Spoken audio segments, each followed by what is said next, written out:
पीछे दौड़ने के लिए आप मन किया तो ನಾನು ಯೇಸುವಿನ ಮೇಲೆ ನಂಬಿಕೆ ಇಟ್ಟು ನಾನು ಓಡುತ್ತೇನೆ ಅಂತ ಮನಸ್ಸು ಮಾಡಿದ ಮೇಲೆ मैं यीशु मसीह के ऊपर विश्वास करके मैं उसके पीछे दौड़ूंगा ऐसा आपने सोचा तो ನೀವು ಯೇಸುವಿನ ನಂಬಿದ ಮೇಲೆ यीशु को आप विश्वास करने के बाद ನಾನು ನಿಮಗೆ ಹೇಳುತ್ತೇನೆ मैं आपको बताता हूँ ನೀನಾಗಿ ಯಾವತ್ತೂ ಓಡುವುದೇ ಇಲ್ಲ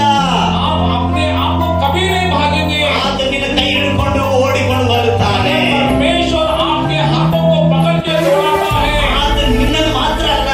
आपको उतना ही नहीं ಅದು ವಾಕ್ಯ ಹೇಳುತ್ತಾ ಇದೆ वहाँ पे वचन पे ಲೂಟನನ್ನ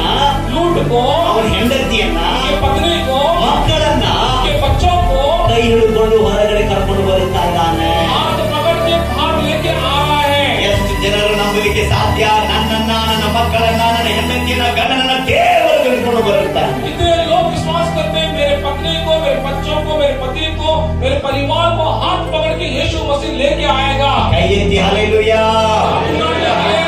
ಆಮೆನ್ हालेलुया, ಆಮೆನ್ आमीन। ಯೇಸು ನಮ್ಮನ್ನ ಕೈ ಬಿಡುವುದಿಲ್ಲ यीशु मसीह हमें हाथ नहीं छोड़ता ಅದು ಎಂತ ಸ್ಥಿತಿಯಲ್ಲಿ ಅದು ಸುತ್ತರೂ ಒಲಿದುಕೊಂಡು ಬಂದರೂ ಕೂಡ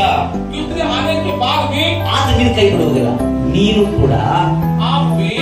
ಆತನ ಕೈ ಬಿಟ್ಟು ನಿಲ್ಲಿಸಿರ್ತ मगर आप भी उसके हाथ को छोड़ के पीछे नहीं उठना ನನಗೆ ಸತ್ಯವಾಗಿ ಹೇಳ್ತಾನೆ मैं सच बता रहा हूँ आपको ಯೇಸು ಸ್ವಾಮಿ ತಾನು ಸಾಯುವ ಸ್ಥಿತಿಯಲ್ಲಿದ್ದರೂ ಕೂಡ यीशु मसीह वो मरने की स्थिति में रहा तो भी ಪಕ್ಕದಲ್ಲಿರುವಂತ ಮನುಷ್ಯ बाजू में जो था ನನ್ನನ್ನು ನೆನಪು ಮಾಡಿಕೋ ಅಂದಂತ ಒಂದು ಮಾತಿನಿಂದ वो जो मुझे याद करना परमेश्वर वो एक बात के लिए ತಾನು हुए। ಸಾಯುವಂತ ಸ್ಥಿತಿಯಲ್ಲಿ ಕೂಡ ಅವನ ಕೈ ಹಿಡ್ಕೊಂಡು ಪರದೇಶಿಗೆ ಒಯ್ದನು मगर जब परमेश्वर यीशु मसीह मरने के समय में भी उस बाजू वाले को हाथ पकड़ के परमेश्वर स्वर्ग में लेके गया हालेलुया हालेलुया। ನಿನ್ನನ್ನು ಕೂಡ ಯಾವತ್ತೂ ಆತನ ಕೈ ಬಿಡುವುದಿಲ್ಲ आपको भी कभी परमेश्वर हाथ नहीं छोड़